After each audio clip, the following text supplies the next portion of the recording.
Әдемі шығады. Міне менде осындай әдемі гүл шықты.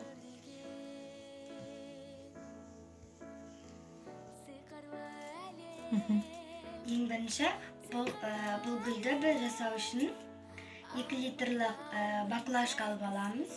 Оны ортасынан кесеміз де осылай алдыға, артқа осылай майыстырып шығамыз. Сосын қағаздан ғазиза қиып атқан сияқты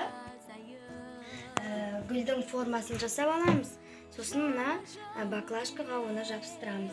Міне ғазиза маған өзінің формасын істеп берді. Мен енді оны осылай ашамын.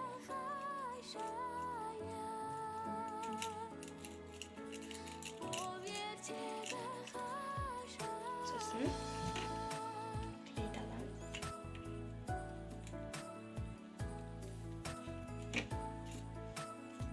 Мұны жеріне жабыстырамыз. Арт жағына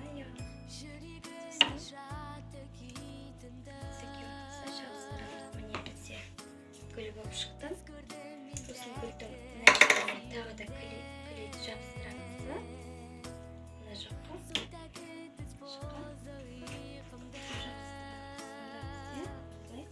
баклажкаға жабыстырып шығамыз.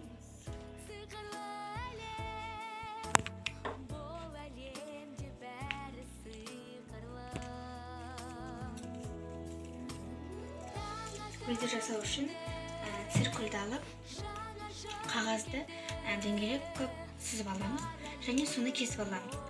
Содан кейін оны екі бүктеп осылай қырқамыз.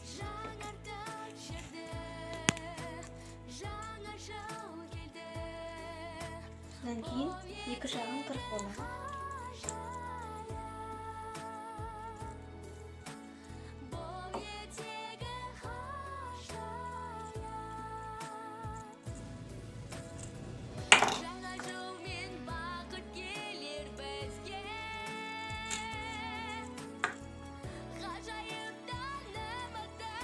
Деген екінші жағын.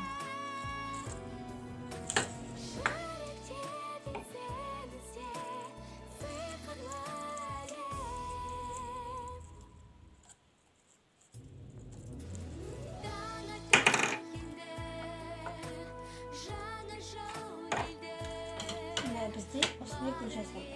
Енді бұны ашамыз.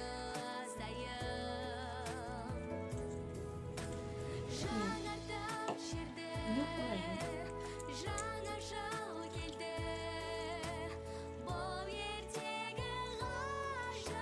Содан кейін клейді алып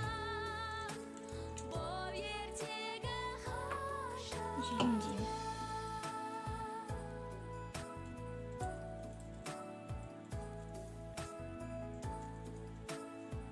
Және гүлге жабыстырамыз.